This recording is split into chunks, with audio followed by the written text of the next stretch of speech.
You're listening to the Renegade Blitz, the best podcast for Steelers fans by Steelers fans. Follow us on Twitter at Renegade Blitz, at RBlitzPod, and at Blitz Videos. Read articles on renegadeblitz.com, like us on Facebook, and subscribe to our podcast on your favorite podcast app. And welcome back to the Renegade Blitz podcast. I'm Ty Polk with you. I have Chris Ward and Brandon Walker. We're here to talk about the Steelers' 16-15 victory over the Jacksonville Jaguars, and I think the big topic is the offensive line, and we'll just get right into it. That offensive line was less than ideal, and the fact that they walk away that entire night with only one sack for 8 yards, and it was on Mitch Trubisky, the way that he was running around, especially during that one play in which he managed to gallop away from the defense, escape to, I believe, his left, if I remember correctly, and fire it, and it got tipped off the hands of a Steelers receiver, and then it was, at one point, ruled an interception, and then it was officially rolled out of bounds. But, guys, let's talk about that.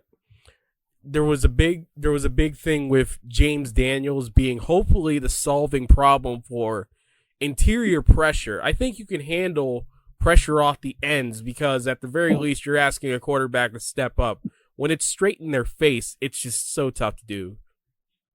Yeah, he's been really disappointing so far. He was the big free agent signing, and just like he's looked awful, really. I mean, the whole offense line, Chooks at Corfor's probably been the best one, and Mason Cole's been okay, I guess, too. But Dan Moore Jr. has been really bad, and Kendrick Green, Kevin Dotson hasn't really been that much better, and then James Daniels has been really struggling too. Dan Moore gave up 5 pressures in that game against the Jaguars, so it's been brutal across the board. I don't know. Do you think this offensive line's worse than? I mean, it's still very early, but just looking at it so far, it looks like it's going to be worse than last year, or just about the same, really.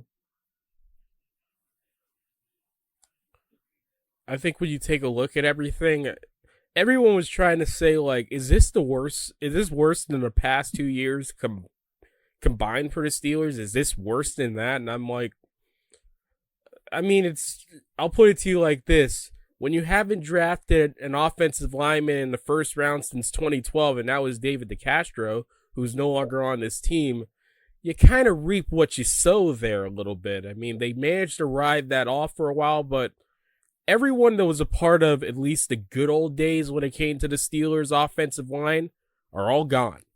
Yeah. So it's really time for them to rebuild there, and it makes me rethink putting Kenny Pickett out there. So many pundits are going to say that, but I think it's also rat poison, for lack of a better term. Yeah, I saw that Tony Baselli, the Hall of Fame tackle, was on the fan, 93.7 the fan today, and he said that's not a good enough excuse that battle line shouldn't just because there's a battle line they shouldn't play Kenny Pickett, because he cited Troy Aikman and Joe Burrow and stuff. But I don't know, I would be concerned with Pickett playing behind that offensive line too, because you don't want to hurt his confidence if he starts right away. I think eventually he'll start the moment Trubisky struggles, everyone's going to be yelling for Pickett. So, he's in a tough position anyway. This is a rare situation. I mean, the AFC North, especially with Cleveland, used to just chew quarterbacks up and spit them out for a while. Do you really want to have that going up against you just lost your Hall of Fame quarterback who effectively was the standard for AFC North quarterbacks for the better part of a decade, probably before Lamar Jackson came in, and of course it was overtaken by both Jackson and Burrow. It's hard for me to say that about a Browns quarterback, but yeah, that's just the way it is. Do you really want that? Do you really want to put that up against them, knowing the buzzsaw that is the AFC North? Yeah, especially week 1. In Cincinnati, going up against that defense, that's asking a lot for Pickett to go in there on the road and stuff. That's why I think no matter what happens, I think Trubisky will still start. I think that's been the plan all along. But I mean, a lot of people before the season started, they were saying if it's close, you start Pickett. And I don't know if Trubisky really has done anything to lose the job though. I know Pickett's been amazing and stuff, but Trubisky, like, he looked good, given the circumstances with the offensive line and his scrambling and his mobility and everything. He threw a nice pass, 29-yard pass to Chase Claypool. So I don't think Trubisky has really done anything to lose the job yet. I think he'll be on a short leash, maybe just depending on how he does, just because, the fan pressure and thing. I mean, I don't think that would really matter to Tomlin, but I don't know. Pickett, he's 24. Like as we mentioned, like he had a ton of experience at Pitt, so I think he looks ready to go. I mean, maybe not right away in week 1, but definitely before the bye, I think he'll be the QB1. Yeah, and as much as I love Tony Baselli, he was a part of those great early Jacksonville Jaguars teams. I think, again, you have to look at it. His allegiance is Jacksonville. I'm pretty sure he would love that, but I can understand, at least from a technical aspect, where he's against that. As we're finally about to get Brandon in, he had a little bit of trouble joining the stream. And Brandon, we've talked about it. Waiting for you guys. Waiting for you. Waiting for you. We were talking about the offensive line. Now you can join in and give your thoughts before we move on. Y'all couldn't hear me at all? No.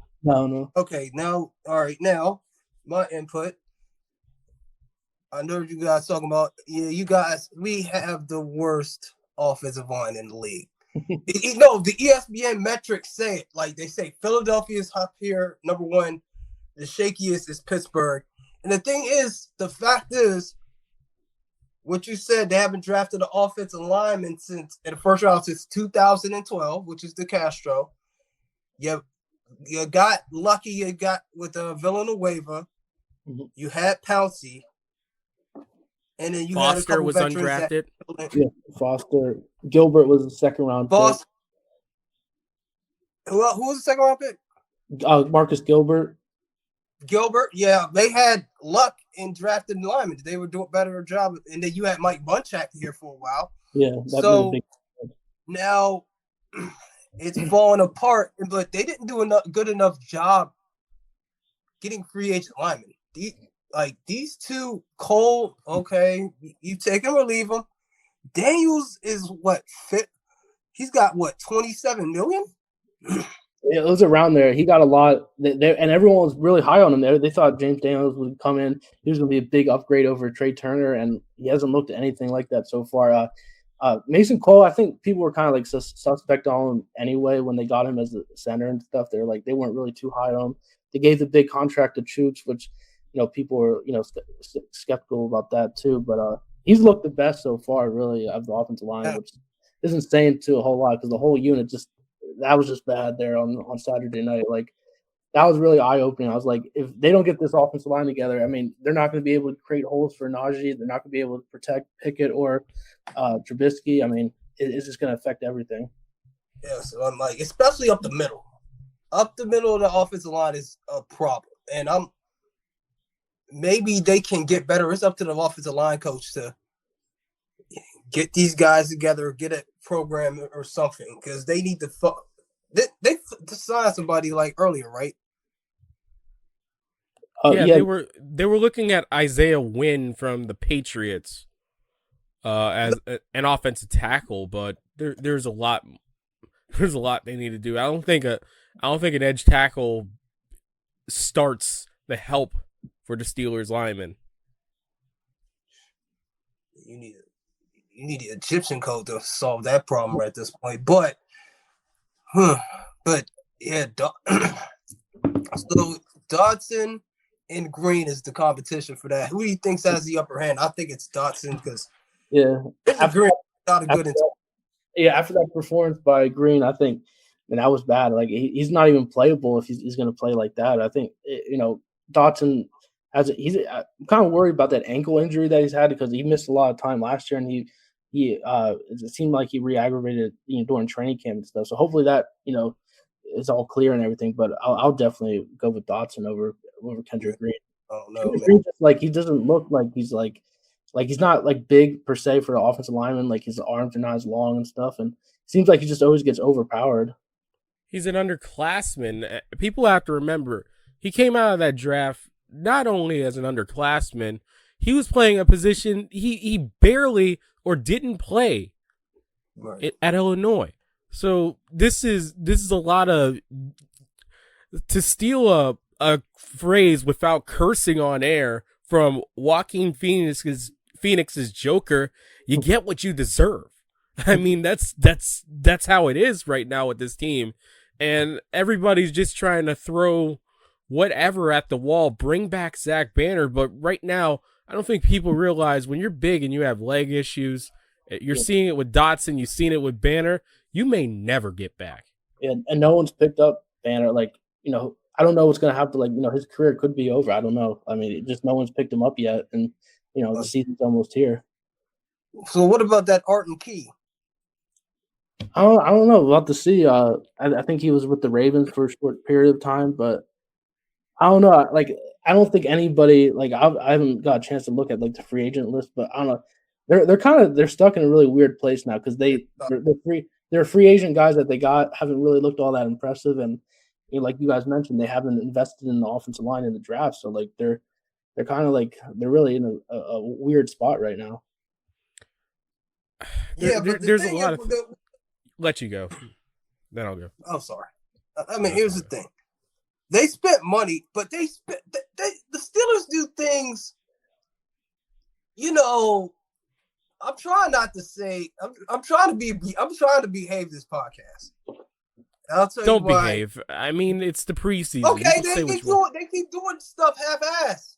This is a half-ass effort to improve the offensive line. No, that's a weakness. I agree, because at this point, you can't have a left guard that's fighting for a job. Did you see this? He looked like Green looked like a little kid chasing after a ball whenever the Jaguars defensive lineman got through. And I don't even think Josh Allen, defensive end, played that game for the Jags. He did, but he was going to work on Dan Moore. My goodness. Green was getting beat by that. I think Key, his last name was Aiden. I think it was Aiden Key. I don't know though. I think his last name was Key though, but he was going to work for Green. Oh, the Arden Key played for the Jaguars. Yeah, Arden Key. Arden Key, yeah. And like that top draft pick, Walker, Tyrone Walker, I think he might be a deal. He's gonna be a problem. Yeah, I mean, credit to the Jaguars. I think they might be better than what people think, especially their defense. They were fast on defense and like that. They got some guys on that defensive line. You put a Super Bowl winning coach in there, and you stop trying to play yourself with a guy that was used to not only being, for lack of a better term, the CEO of the football team. Like, he was everything for it. And then whenever you have to become an NFL head coach, you have to really check your ego at the door, because a lot of guys flamed out after 1 or 2 years, and he can look at the guy from where he was up the road in Alabama and look at it and go, yeah, it doesn't work out that way in this league. It didn't work out for Pete Carroll for a little bit, but he had to find the right situation. And for Urban Meyer, there's no situation that was right for that man unless it was New England. And even then, I doubt it. Yeah, I think he's just purely a college coach. He likes control, like everything that came out of the Jaguars situation. He's just a control freak. I mean, when you could be the czar. Yeah, pretty much. You can be the czar, but they're not going to be the worst team in the league this year. No. I can guarantee you that. I have a ton of respect with Doug Peterson for what he did. I've always liked him as a backup quarterback. I've liked him as a coach and offensive coordinator. So I know what that guy can do. He can get them close to 500. I think they're another year away, maybe, but if Lawrence is layering throws like he did against, I think it was Sutton. Yeah, you can.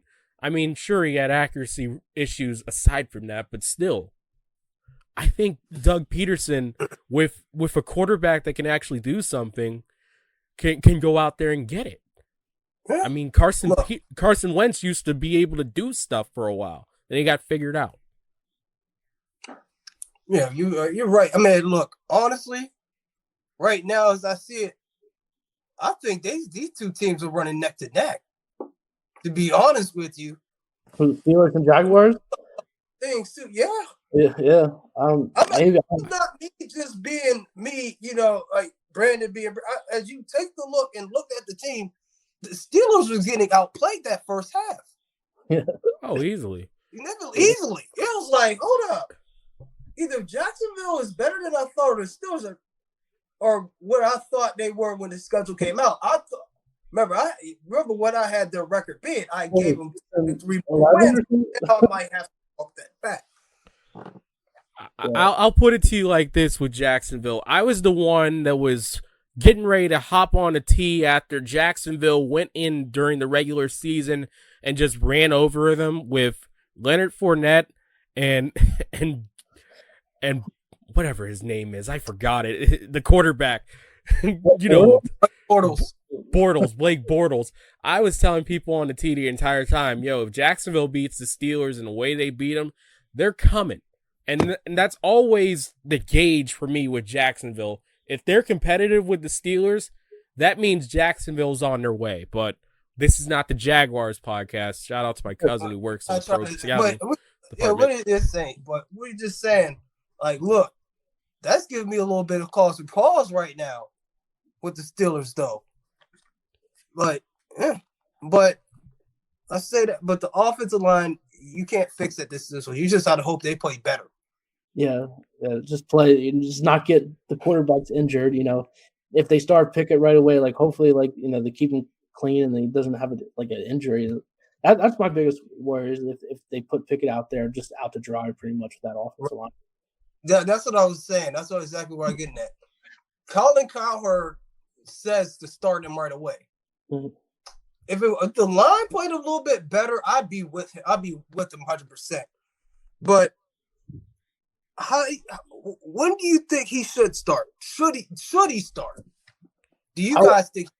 I think at least before the bye. I was saying earlier that Trubisky's going to have a lot of pressure because the moment he struggles, everybody in the stadium and all the newspapers, all the fans on Twitter are going to be like, put Pickett in, put Pickett. So I don't know, depending on how it goes, like I could see maybe week 4, maybe, if they really struggle out of the gates.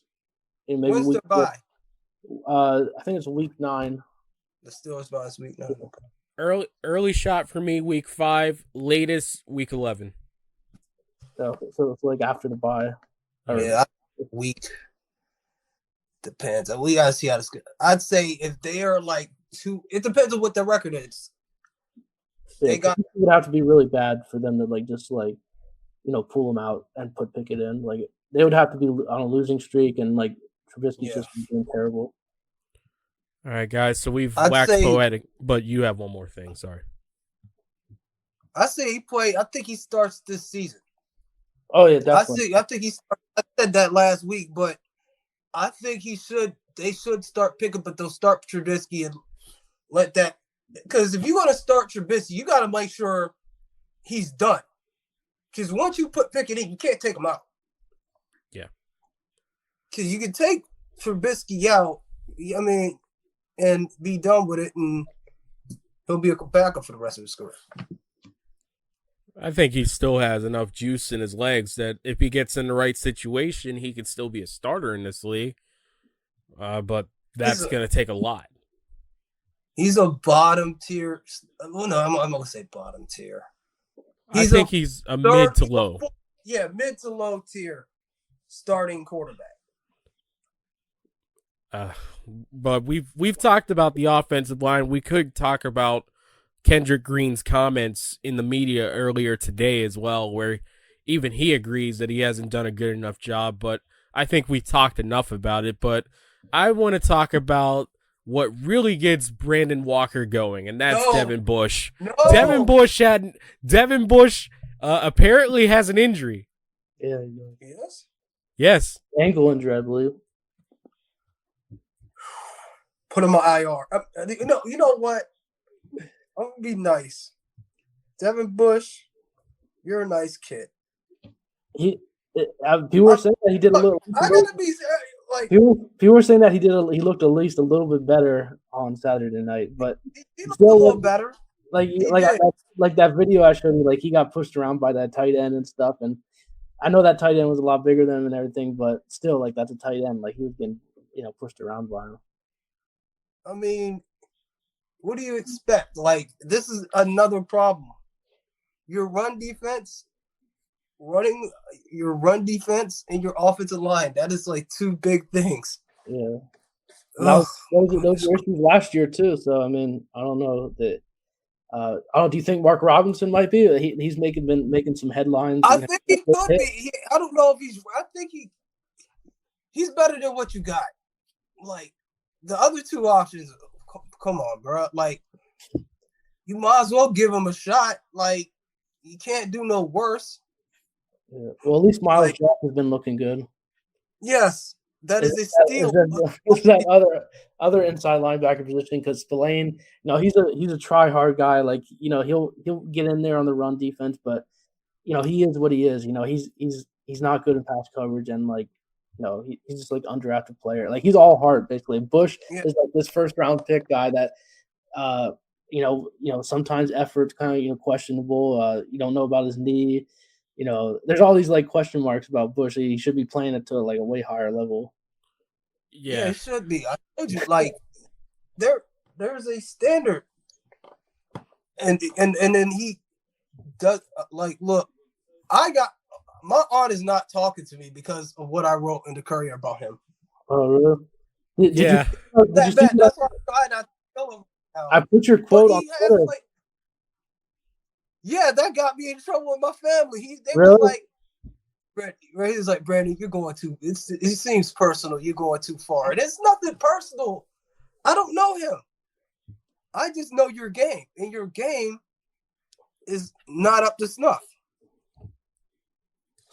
But he's used to being the patrolman. What I like to say, Miles Jack is in his position right now. So now, in a 3-4, he has to be the banger. He has to be the guy out there, and Spillane is better suited as a banger, but occasionally he can go out there and surprise you. And I think a lot of people really hold on those great 2 weeks for him after Bush got injured in 2020, in which basically he stood up King Henry and then he picked off Lamar Jackson and ran it back for a touchdown. But those things are admirations. You expect effort out of him, and then you hope that those plays come to fruition. Yeah, and make sure you're like he's in the proper position every single time. He can't you have to make sure he's in that position. He did what he would be, but effort, trying hard, ain't gonna work here. Ain't gonna work. And you playing Cleveland and you're playing Baltimore and Cincinnati with running games that could slice and dice you. You need somebody that can bang. And I think Mark Robinson can bang. Pause.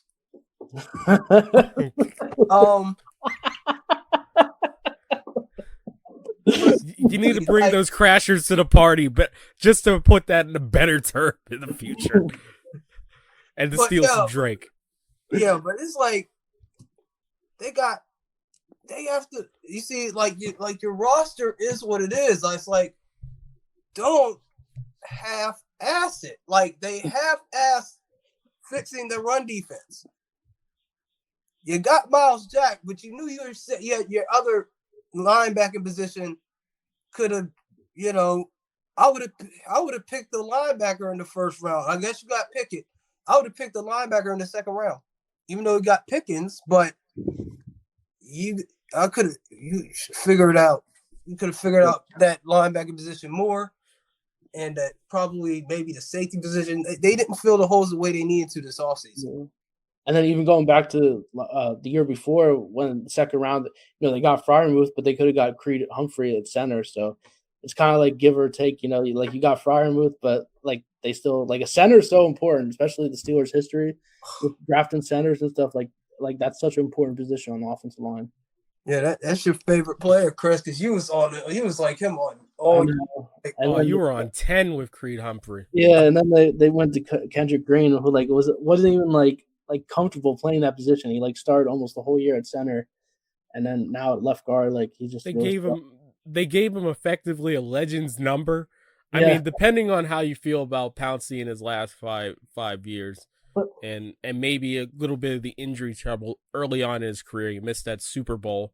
But still, you can't deny that at least for the Steelers, he's considered a legend. Hall of Famer. I think he's going to have to wait a bit, but he'll get in there. But then again, centers. Centers, yeah.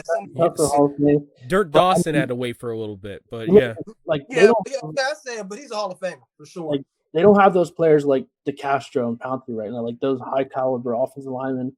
And then Munchak, he developed Villanueva. Foster and Gilbert improved a lot under him. So I don't know, Pat Meyer, the coach, it's still way too early to say if he's it or not. But they don't have the talent up front right now.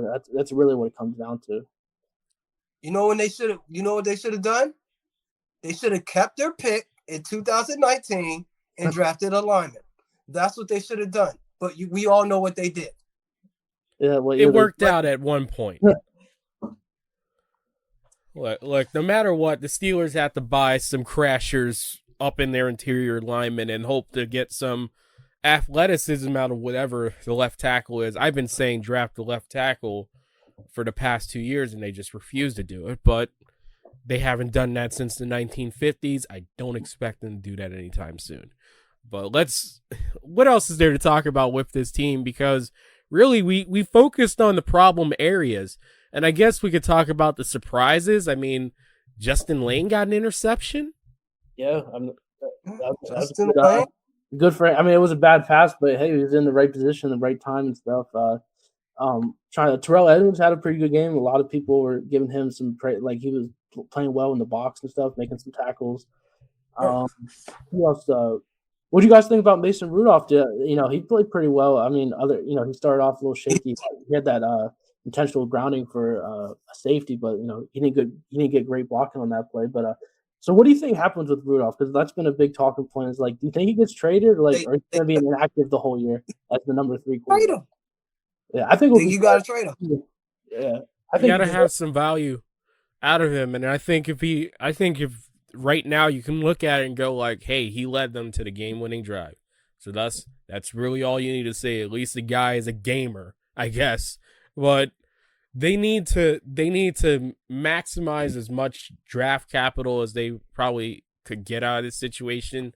And if anyone gives them a 5th or lower, I'd take it. But if they go higher, then by all means, run to that trade table. Run it back to the league office, because you need to get something out of there, because you need more capital that at least make them go, all right, we can't play around anymore, and get that offensive lineman and stop with this best pick available stuff, which is pretty good, but still you need something.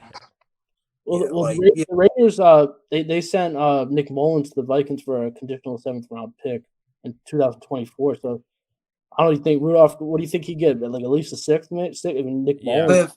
A 5th conditional 6 because of the fact he has starting experience in the league. Backup quarterbacks are valuable. He could start and play, and he will not kill you. I mean, they traded for a 5th round pick a couple years ago. Who? Josh Dobbs. Dobbs. But Josh Dobbs he's a smart guy, good guy, locker room guy. He is not an NFL quarterback. He's been doing pretty good for the Browns in the preseason. He's not an NFL. He's a 3rd string quarterback at best. Mason Rudolph can start games for you. And you'll be all right. Long as you don't play yourself with your starting quarterback, giving him no chance to prepare, he'll be fine. He won't. Right. He won't. I mean, I seen enough during that 2019 season, and I know that everybody wants to wax poetic about it. I got my parents in here that are still getting on him about the helmet swinging situation. This is a serviceable quarterback in this league, and whenever your starter is out, you'll take serviceable.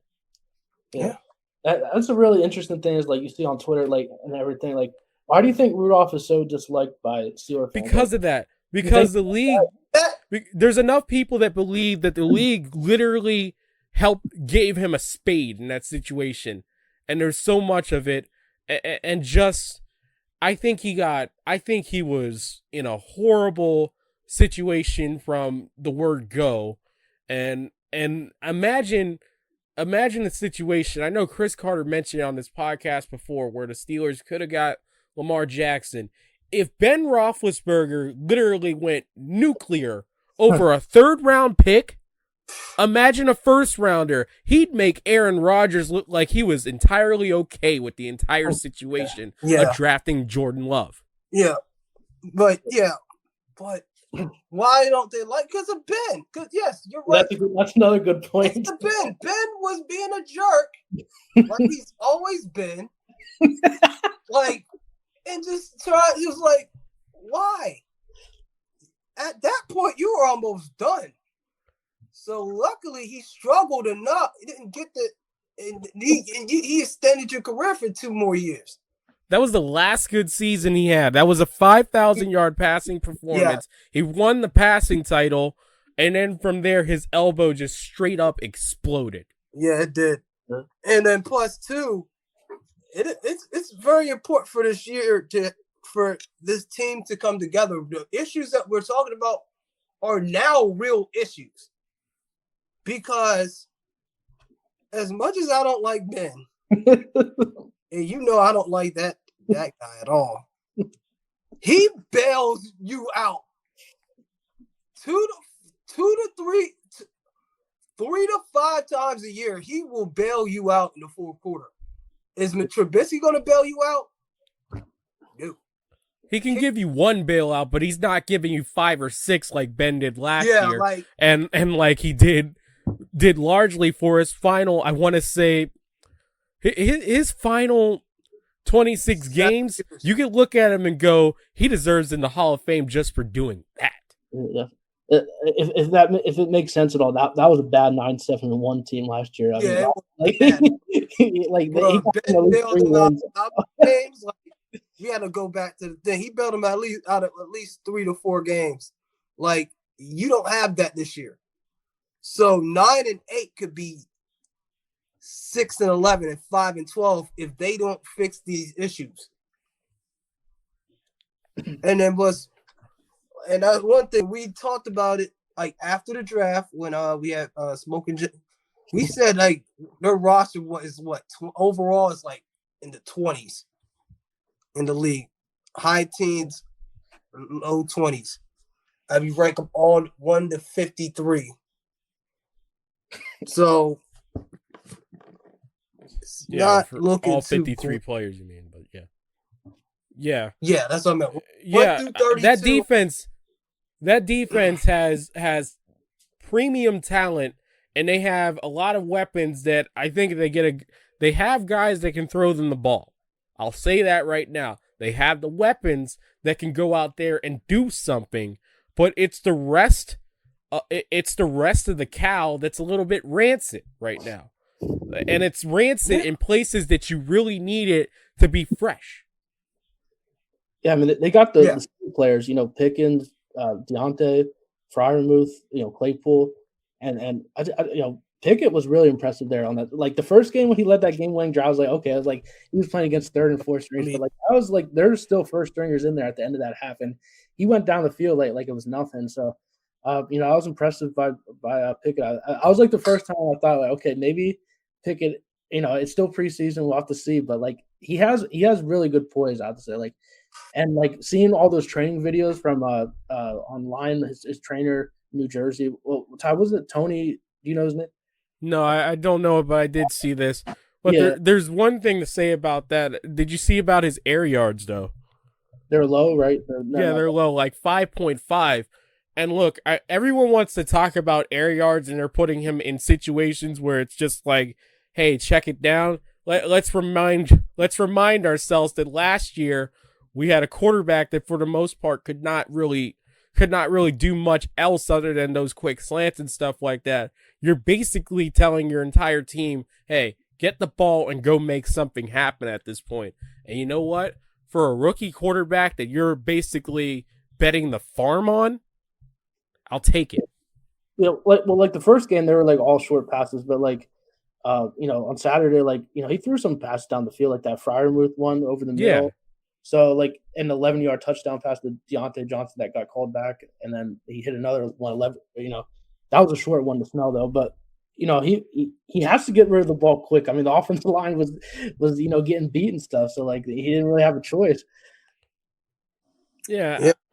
You don't expect some whirling dervish like what Trubisky was doing, but in that situation, the supreme fact that this team walked out of this game with 1 sack, to their credit, according to ESPN, it's probably the biggest miracle since the Immaculate Reception. 1 sack. But yeah, what I like ones, Trubisky, displayed really impressive mobility, especially that one where he broke like 3 tackles, I think it was. Yeah.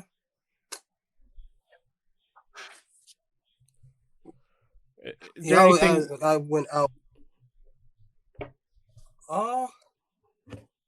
Well, so I mean, really, that we talked about the major issues for this team. J. Watt had a sack. He made easy work. He had that rip move that he did. He didn't even do the kick, which I liked the most. I was like, he was ready for it. He was like, nah, not yet. Trying to think what else he did. Like, I mean, the run game was abysmal. Like, 24 yards, or was it 24 yards? I think on 14 carries or something. I think like 11 came from a jet sweep by Steven Sims, and then 10-yard scramble by Trubisky. So I don't know. Like Snell, a lot of people were giving him stuff early in the game because he was getting, I think the offensive line blocking wasn't good, but he doesn't showcase that burst. But he did bounce back because he did have a drop, and then he had the touchdown grab. So Jalen Warren just seems so much more explosive, though. Yeah, he is a bowling ball. I love him. He will be your third. I think he could be a good third down back. Yeah, I like that so far.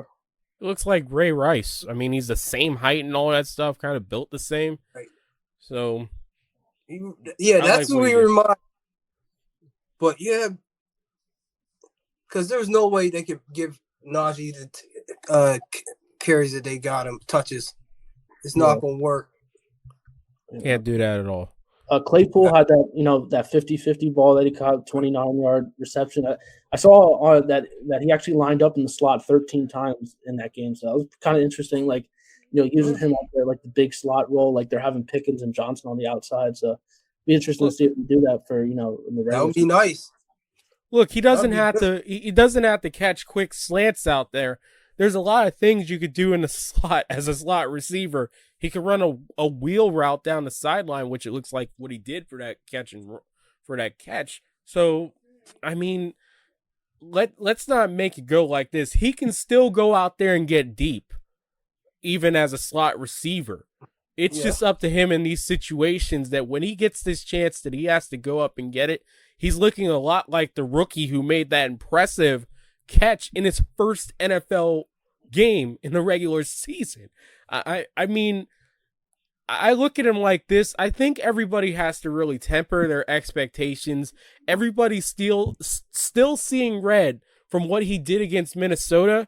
But when you look up and you think of all the bad, he somehow had 842 yards as a receiver in an offense that really couldn't do much deep at times.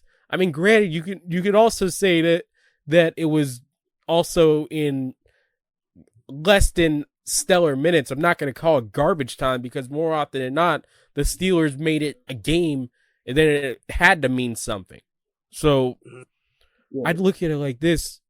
There's a level I get with trying to get some value out there, but when you take a look at the rest of the Steelers receiving room, it's Sims, Olszewski, Austin's hurt right now. Are you sure you want to give up this guy? I know that I was saying different during the last few podcasts, but when you really have to take a look around, are we sure we want to do that? No. Hold on. I actually think you should keep him at this point. At this point, because he does bring another thing to the table. if Austin wasn't injured and he was producing, you don't want to have two rookies out there on the regular out of your top 4 receivers. So having him out there, Pickens, Johnson, him in the slot, and then Austin in the slot, he could develop in that role over time. I'd rather, and then you have Olszewski as your kick returner. So, and who's your 6? Sims? He's been making enough plays where it makes it interesting. So, ideally, when I take a look at it right now for the Steelers lineup, just thinking off the top of my head, you have Johnson, Pickens, Claypool, Austin, Olszewski, and maybe Sims right now. But there was also another receiver who had the game winner with Pickens, Tyler Snead, who's also making something. And I think with Sims, you could probably hide him on the practice squad, but Snead probably can get hit on there as well too. And they have some options there for that 6 receiver spot, but yeah, I think not right now. They shouldn't trade Claypool. I think like Mike Florio was suggesting like maybe like close to the deadline, if say Claypool's not really doing a whole lot and like Pickens is emerging as the number 2, clearly. He said, like, why not trade Claypool? Because he's going to be heading into his contract year anyway. So, I don't know. For now, they should keep Claypool, but it'll be interesting to see what happens, like, moving forward, though. But if you got to get him for a package for Wilcox Smith, then you do that. Well, yeah,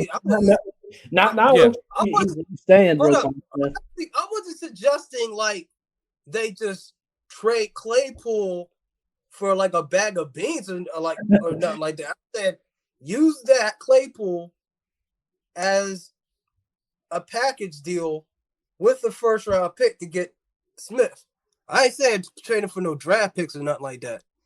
So you have 2 choices when it comes to the Steelers with it right now, and the most likely to get fixed right now in the trade is Roquan Smith. But of course, as Chris said, it seems like he's at least staying put. He'll finish his deal out in Chicago, but I think, especially if Chicago's not doing well at a certain point, they're going to move him during the season.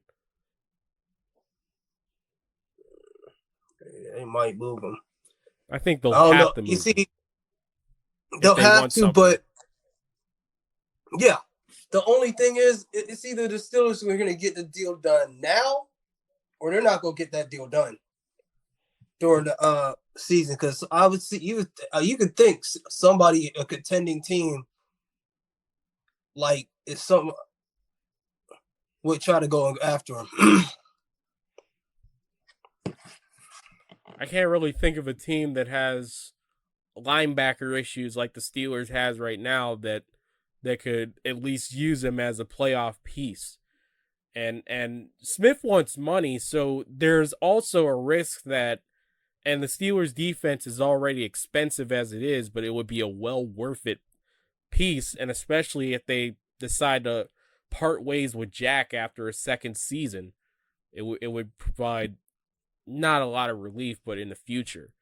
So say he gets like 5 years, a 5-year deal somewhere. So he's getting $20 million as a linebacker, and I'm probably not even giving him his correct due in terms of what his rate would be on the market. I don't know it right now. But it's just, how are they going to handle that in addition? So now when you look at the Steelers defense at every level, they'll have a player that they tie up a significant amount of their cap defensively. They have Cam Hayward, then they have Watt, who I guess is an edge, but also it's a weird situation with today's league. Then you have Smith being in the middle as the patroller, and then you have Fitzpatrick out back. And you still ain't got you're not paying any corners though. Not at all. But honestly, has that really stopped the Steelers in the past decade?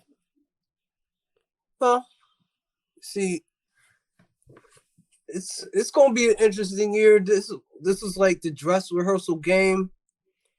I didn't really like what I saw,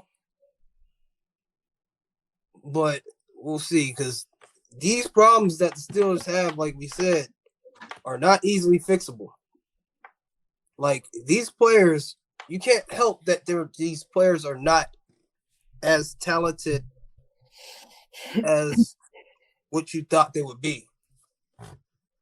Because they have the worst talent on the offensive line in football, in my opinion. I think that'd be a fair statement for you to say that.